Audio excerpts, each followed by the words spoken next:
रश्मि एक चूड़ी बेचने वाली थी। वो बहुत गरीब थी। उसके 2 बच्चे थे, एक बेटी एक बेटा था। और रश्मि के पति की पिछले साल कैंसर की वजह से मौत हो गई थी। उसके इलाज के लिए रश्मि को घर का सारा सामान गिरवी रखना पड़ा था ताकि वो अपने पति का इलाज करा सके। लेकिन इन सब के बावजूद भी वो बच नहीं सका। अब सारी जिम्मेदारी रश्मि के ऊपर आ चुकी थी। उसने अपने बच्चों को पालने के लिए चूड़ी बेचने का काम किया। अगर वो एक दिन भी चूड़ी बेचने ना जाए तो रात का खाना मिल पाना मुश्किल था। उठो बच्चों, तुम्हें स्कूल नहीं जाना, देर हो रही है। और हाँ, मैंने तुम्हारी मनपसंद चीज बनाई है, आलू के पराठे। आलू का पराठा? सच में? चलो पहले हाथ मुंह धो लो, फिर खा लेना और समय से स्कूल चले जाना। लेट मत होना बिल्कुल भी, मैं जरा चूड़ी बेचने जा रही हूँ। इसके बाद रश्मि चूड़ी बेचने चली जाती है। चूड़ी ले लो, चूड़ी, रंग बिरंगी चूड़ी ले लो। बहन जी, चूड़ी कैसे दिए? 20 रुपए दर्जन। ठीक है, ये हरी वाली दे दो। सुनो, अगर हम तुमसे काफी सारी चूड़ियाँ लें तो क्या तुम डिस्काउंट दोगी? ठीक है, आप अगर लोगे तो मैं 15 रुपए दर्जन लगा दूंगी। पास ही में मेरा घर है और मेरी बेटी की शादी है, इसलिए मुझे चूड़ियाँ चाहिए, तो तुम मेरे घर आ जाना। रश्मि बहुत खुश होती है और बाजार से अच्छी अच्छी चूड़ियाँ खरीद कर लाती है ताकि वो कल उस औरत के घर जा सके। वो अपनी सारी कमाई चूड़ियों को खरीदने में लगा देती है। अगले दिन रश्मि सारी चूड़ियाँ लेकर उस औरत के घर पहुँचती है। बहन जी, मैं चूड़ियाँ ले आई हूँ। ओह, आ गई आप? बाहर क्यों खड़ी हो, अंदर आ जाओ। इसके बाद रश्मि चूड़ी की टोकरी लेकर अंदर जाती है। वहाँ पर खड़ी सारी औरतें चूड़ियाँ देखती है। ऐसा लग रहा है जैसे बाबा आचम के समय की चूड़ियाँ लेकर आई है। आज के समय की चूड़ियाँ नहीं है क्या? अरे नहीं, ये तो पहले वाले से भी रद्दी है। ऐसी चूड़ियाँ तो हम अपनी नौकरानी को भी ना दें। ये वाली देखिए। ये तो पहले वाले से रद्दी है। ए चूड़ी वाली, अपना बोरिया बिस्तर बांध और निकल। हमें नहीं खरीदनी तेरे से चूड़ी, 3rd क्लास चूड़ी बेचने वाली। रश्मि उनकी खरी खोटी सुनने के बाद रोने लगती है और सभी चूड़ियाँ टोकरी में डालकर वहाँ से चली जाती है। किराया ना चुकाने की वजह से मकान मालिक रश्मि के घर पर आता है, लेकिन रश्मि घर पर नहीं होती। इसलिए मकान मालिक उनके बच्चों से कहता है कि वो शाम को आएगा। शाम को जब रश्मि घर लौटती है तो उसके आते ही मकान मालिक वहाँ पर आ जाता है। अहो भाग्य हमारे, जो आपने अपने पैर हमारे घर पर पसारे। पता नहीं आपसे मिलने के लिए कितना इंतजार करना पड़ेगा।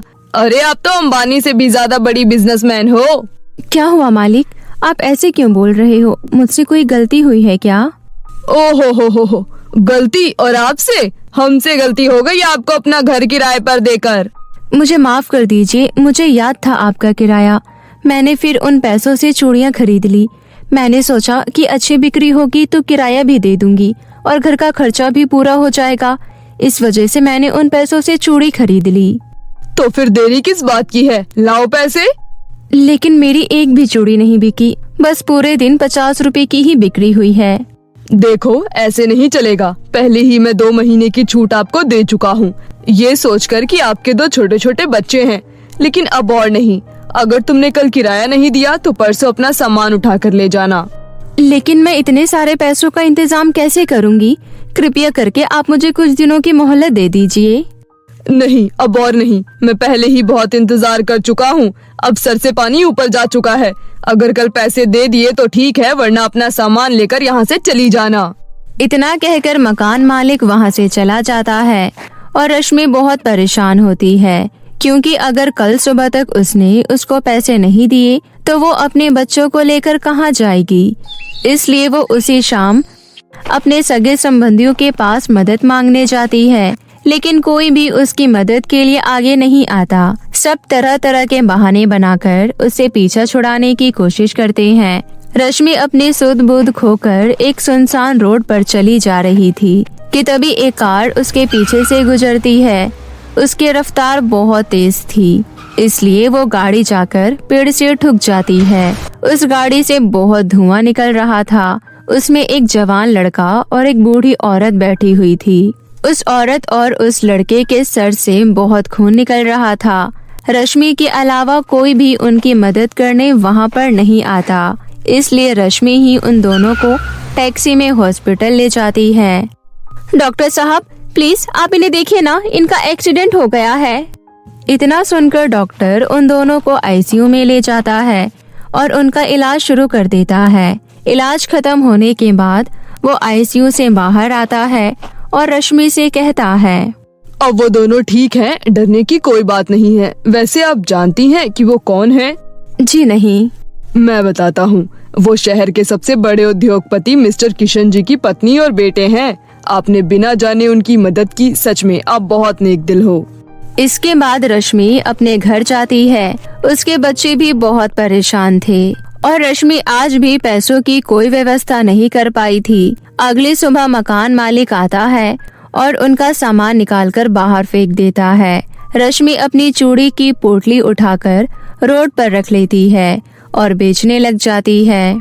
चूड़ी ले लो, चूड़ी, रंग बिरंगी चूड़ी ले लो। वैसे कितने की दे रही हो? ज्यादा नहीं बहन, बस 20 रुपए दर्जन। मैं तो इसके 2 रुपए भी ना दूं। हे भगवान, आज मेरे पति जिंदा होते तो मुझे ये सब देखना ना पड़ता। मेरे बच्चे रोड पर ना आते, मैं क्या करूं? डॉक्टर उस बूढ़ी औरत को वहाँ पर लेकर आ जाता है। मैडम, यही है वो औरत। इन्होंने ही फरिश्ते की तरह आपके और आपके बेटे की जान बचाई थी। अच्छा, तो आप ही हैं जिन्होंने हमारी जान बचाई है। आप जैसे लोग बहुत कम है इस दुनिया में। वैसे आप और आपके बच्चे रोड पर क्यों बैठे हैं और आपका सामान यहाँ पर क्यों पड़ा हुआ है? कुछ नहीं, बस किस्मत के मारे हैं। हमारा कोई सहारा नहीं है, इसलिए हमने इस सड़क को ही अपना सहारा बना लिया है। आप मुझे अपनी परेशानी बताइए, क्या पता मैं परेशानी का हल कर सकूं। हमें कोई तमाशा नहीं करना, आप हमें हमारे हाल पर छोड़ दीजिए। हमें आपका एहसान नहीं चाहिए। ठीक है, हम आप पर कोई एहसान नहीं करेंगे, बल्कि मैं तो तुम्हें काम दूंगी और काम के साथ साथ रहने के लिए घर भी। और वो कोई एहसान नहीं, वो हम अपने सभी वर्कर को देते हैं।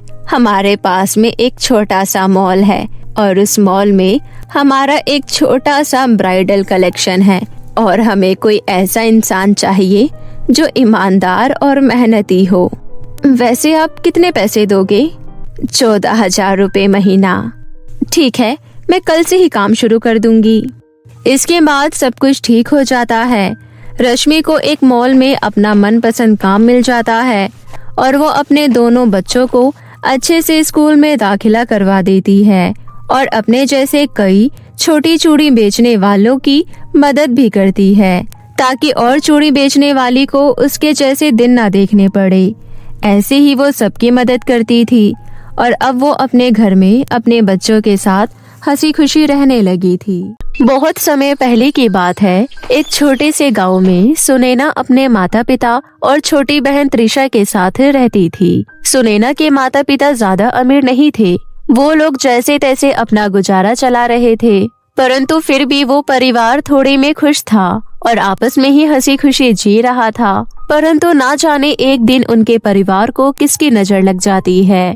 सुनैना के माता पिता को एक गंभीर बीमारी हो जाती है और पैसों की कमी के कारण उनका इलाज नहीं हो पाता, जिस कारण उनकी मृत्यु हो जाती है। सुनैना जैसे तैसे खुद को और अपनी छोटी बहन त्रिशा को संभालती है और अपने माता पिता का अंतिम संस्कार करती है। क्योंकि वो लोग गरीब थे, इसलिए सुनैना के रिश्तेदार पहले ही उनसे नाता तोड़ चुके थे। अब सुनैना का अपनी छोटी बहन के अलावा इस दुनिया में कोई भी नहीं था। उनकी जिंदगी पहले ही आसान नहीं थी। अब सुनैना के माता पिता के जाने के बाद उनकी जिंदगी और मुश्किल हो गई थी। दीदी, मुझे भूख लग रही है। 2 दिन हो गए हैं, मैंने कुछ नहीं खाया।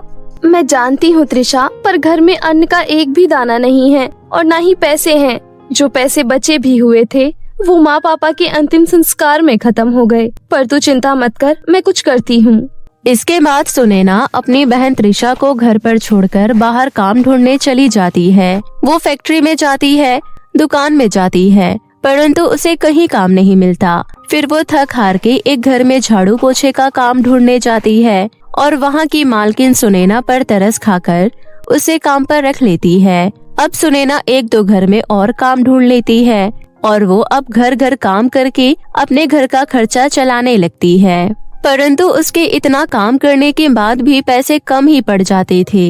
ऐसे ही एक दिन तृषा आंखों में आंसू लिए घर आती है। जब सुनैना तृषा का ऐसा उतरा हुआ चेहरा देखती है तो वो पूछती है, क्या हुआ तृषा, तेरा मुंह ऐसे उतरा हुआ क्यों है? सब ठीक तो है ना? किसी ने कुछ कहा क्या? दीदी, मैंने 3 महीने से स्कूल की फीस नहीं भरी है, इसलिए टीचर ने आज मुझे बहुत डांटा और उन्होंने ये नोटिस भी दिया है कि अगर कल के कल फीस नहीं भरी गई तो मुझे स्कूल में एंट्री नहीं मिलेगी। अभी तो मेरे पास बिल्कुल पैसे नहीं हैं। जो पैसे थे वो घर के राशन में खत्म हो गए। पर तू चिंता मत कर, मैं देखती हूँ और कुछ न कुछ कर ही लूंगी। तृषा को दिलासा देकर सुनैना अपनी मालकिन के पास जाती है और कहती है, मालकिन, मुझे आपके यहाँ काम करते हुए 5-6 महीने से भी ऊपर हो चुका है। आपको मेरा काम भी पसंद है और मेरा व्यवहार भी। अगर हो सके तो मेरी एक मदद कर दीजिए। कैसी मदद? मालकिन, मुझे मेरी बहन की स्कूल की फीस भरनी है और उसके लिए मुझे कुछ पैसे चाहिए। क्या आप मुझे एडवांस सैलरी दे सकती हैं? आप बिल्कुल भी चिंता मत कीजिएगा, मैं काम करके आपके सारे पैसे चुका दूंगी। हम अमीर हैं, इसका मतलब ये नहीं कि पैसे पेड़ पर उगते हैं। और वैसे भी मैं बहुत अच्छी तरह जानती हूँ तुम लोगों को। तुम लोग पैसे लेते हो और भाग जाते हो। मुझे तुम जैसे लोगों पर बिल्कुल विश्वास नहीं है। अब अगर काम करना है तो वो रही झाड़ू और वहाँ है पोछा, और अगर नहीं करना तो सामने दरवाजा है। सुनैना कुछ नहीं कहती और काम पर लग जाती है। फिर शाम को वो अपने मकान मालिक के घर जाती है। अच्छा हुआ तू यहाँ आ गई, वरना मैं तेरे पास आने वाला था। आखिर तू कब मेरा किराया देने वाली है? कल पूरे 3 महीने हो जाएंगे। मैं बता रहा हूँ, अगर मुझे कुछ दिनों में मेरा घर का किराया नहीं मिला तो तुझे और तेरी बहन को धक्के मार कर घर से बाहर निकाल दूंगा। मालिक, आप मेरी बात तो सुनिए। मैं कैसे न कैसे करके कुछ महीनों में आपका मकान का किराया चुका दूंगी। पर अभी मैं यहाँ मदद के लिए आई हूँ। मुझे तृषा की स्कूल की फीस भरनी है और उसके लिए मुझे कुछ पैसे उधार चाहिए। क्या आप मुझे कुछ पैसे दे सकते हैं? छी छी छी, इतनी बेशर्म लड़की मैंने आज तक नहीं देखी। पहले तो मेरे घर का किराया नहीं दिया, ऊपर से मुझसे ही उधार मांग रही है। चली जा यहाँ से, तुझे यहाँ से कुछ नहीं मिलने वाला। और हाँ, जितना जल्दी हो सके मेरा घर का किराया चुका दे, वरना अच्छा नहीं होगा। बेचारी सुनैना उदास मन से घर चली जाती है। दीदी, मेरी फीस का कुछ इंतजाम हुआ क्या? नहीं तृषा, मैंने बहुत लोगों से पैसे उधार मांगने की कोशिश की, परंतु सबने मना कर दिया। तू एक बार कल स्कूल जाकर देख और अपनी टीचर को मना कर देख। क्या पता वो हमारी स्थिति समझ जाए।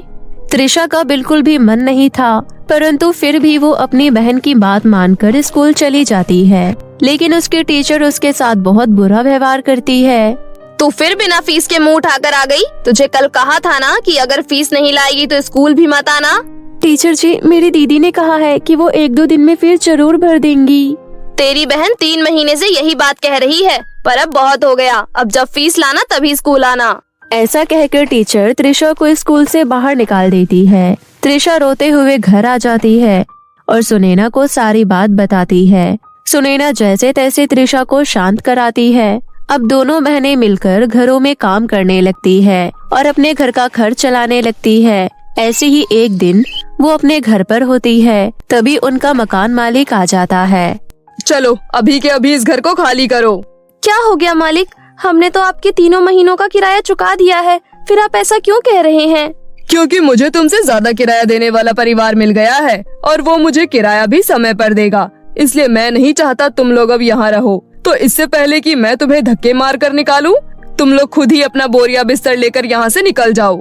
सुनैना और बहस नहीं करना चाहती थी, इसलिए वो अपनी बहन को लेकर वहाँ से निकल जाती है। वो लोग रास्ते में इधर उधर भटक रहे होते हैं। तभी तृषा कहती है, दीदी, अब तो हमारे पास घर भी नहीं है। हम कहाँ जाएंगे, क्या खाएंगे और कहाँ रहेंगे? वो तो मैं भी नहीं जानती, पर तू चिंता मत कर। अगर भगवान ने हमें इस स्थिति में डाला है तो वही हमें इससे बाहर निकालेगा। इसके बाद दोनों बहनें एक छोटे से जंगल में पहुंच जाती है और वहां के एक घने पेड़ की छांव में बैठ जाती है। वो वहां बैठी होती है कि तभी उन्हें एक चीख सुनाई देती है। कोई है, कोई है, कोई तो मेरी मदद करो। ये चीख सुनकर दोनों बहनें आवाज की दिशा में जाती है तो उन्हें एक परी कांटों भरी बेल से पेड़ से बंधी हुई दिखाई देती है। दोनों बहनें मिलकर परी को वहाँ से आजाद करवाती हैं। आप ठीक तो है ना? इन कांटों वाली बेल की वजह से आपके पूरे शरीर से खून बह रहा है। आपको मरहम पट्टी की जरूरत है। अभी मुझे केवल मेरी जादुई छड़ी की जरूरत है। पर परी जी, आपकी ये हालत कैसे हुई? ये सब एक दुष्ट चुड़ैल ने किया है और उसी की वजह से मेरी ये हालत हुई है। परंतु एक बार मुझे मेरी छड़ी मिल जाए फिर सब कुछ ठीक हो जाएगा। लेकिन उस छड़ी को लाने में मुझे तुम्हारी मदद चाहिए होगी। कैसी मदद? यहाँ से दूर काली घटा पहाड़ी के नीचे 2 जादुई सोने और चांदी के घर हैं। उनमें से एक घर में मेरी जादुई छड़ी रखी है। अगर तुम वो छड़ी ले आओ तो मुझ पर तुम्हारा बहुत बड़ा एहसान होगा और फिर तुम जो चाहोगी मैं तुम्हें वो दे दूंगी। हमें कुछ नहीं चाहिए, परंतु हाँ, हम आपकी मदद जरूर करेंगे। ऐसा कहकर सुनैना त्रिशा को लेकर परी की बताई हुई जगह पर पहुंच जाती है। वहां उन्हें 2 जादुई सोने और चांदी के घर दिखाई देते हैं। पहले सुनैना चांदी के घर की तरफ बढ़ने लगती है। तभी सोने के घर में से आवाज आती है, लड़की तुम वहां क्यों जा रही हो? तुम मेरे घर के अंदर आओ। मैं जादुई सोने का घर हूँ। मैं इस चांदी के घर से कई ज्यादा बेहतर हूँ और मेरे अंदर तुम्हें इस दुनिया के सबसे कीमती हीरे जवाहरात, पैसा और बाकी सब कुछ मिलेगा जिसकी तुम्हें जरूरत है। मैं इन सब चीजों का वादा नहीं करता, क्योंकि मेरे घर के अंदर तुम्हें केवल परी की जादुई छड़ी मिलेगी। अगर तुम्हें परी की जादुई छड़ी चाहिए तो तुम मेरे घर के अंदर आकर ले सकती हो। सुनैना बिना देर लगाए चांदी के घर में चली जाती है, जहां उसे परी की जादुई छड़ी मिल जाती है। सुनैना वो छड़ी लेकर परी के पास जाती है। ये लीजिए परी जी, आपकी जादुई छड़ी। अब आप उस चुड़ैल का सामना बिना किसी डर के कर पाएंगी। सुनैना, यहाँ कोई चुड़ैल नहीं है और मुझे किसी चुड़ैल का सामना नहीं करना है। मैंने तुमसे जो भी कहा था वो सब एक झूठ था। मैं तो केवल तुम दोनों की परीक्षा लेना चाहती थी। मुझे रानी परी ने यहाँ तुम दोनों की मदद के लिए भेजा था, पर तुम्हारी मदद करने से पहले मैं तुम्हारी अच्छाई की परीक्षा लेना चाहती थी। इसलिए मैंने तुमसे ये सब करवाया और तुम इस परीक्षा में पास हो गई हो। क्योंकि तुम उस सोने के घर की बताई हुई चीजों के लालच में नहीं आई, इसलिए अब मैं तुम्हें ये ढेर सारी धन दौलत देना चाहती हूँ। इससे तुम्हारी जिंदगी बेहतर हो पाएगी और तुम दोनों एक अच्छा जीवन जी पाओगी। ऐसा कहकर परी वहाँ पर ढेर सारा धन प्रकट कर देती है। आपका बहुत बहुत धन्यवाद परी जी, आपने हमारी बहुत बड़ी सहायता की है। हमें इस धन की सख्त जरूरत थी। इसके बाद परी उन दोनों को आशीर्वाद देकर वहाँ से चली जाती है। सुनैना और त्रिशा उन पैसों से अपने लिए एक बहुत ही अच्छा घर खरीदती है और उन पैसों की मदद से अपना खुद का एक व्यापार भी शुरू कर देती है, जिससे उन्हें अच्छी खासी तरक्की मिल जाती है। एक दिन सुनैना के मकान मालिक को सुनैना और त्रिशा की तरक्की के बारे में पता चलता है, परंतु उसे समझ नहीं आता कि इतनी जल्दी इन दोनों के पास ये सब कैसे आया। आखिर इन दोनों के पास इतना पैसा कहाँ से आया कि इन्होंने इतना बड़ा व्यापार शुरू कर दिया और इतना बड़ा घर ले लिया। जरूर इसके पीछे कुछ राज है, मुझे पता लगाना होगा। ऐसा कहकर वो मकान मालिक सुनैना और त्रिशा के पास जाता है और भोलेपन का नाटक करता है। बच्चों, कैसे हो तुम? मैंने जो भी किया उसके लिए मुझे माफ कर दो। मुझे बाद में बड़ा ही पछतावा हुआ और मैंने तुम दोनों को कई जगह ढूंढा भी, परंतु तुम दोनों मुझे कहीं नहीं मिली। वैसे तुम दोनों ठीक तो हो ना? जी, हम बिल्कुल ठीक हैं और आपको हमारी फिक्र हुई, ये सुनकर अच्छा लगा। ऐसे ही वो मकान मालिक सुनैना और त्रिशा को अपनी चिकनी चुपड़ी बातों में फंसा लेता है और उनसे सारी सच्चाई जान लेता है। कैसी बेवकूफ लड़कियां हैं ये दोनों। इनकी जगह मैं होता तो मैं सोने के घर में ही जाता और वहाँ रखे कीमती खजाने का मालिक बन जाता। इसके बाद मकान मालिक सुनैना से उस जगह का पता जान लेता है और वहीं पहुंच जाता है। उसे वहां दोनों सोने और चांदी के जादुई घर दिख जाते हैं।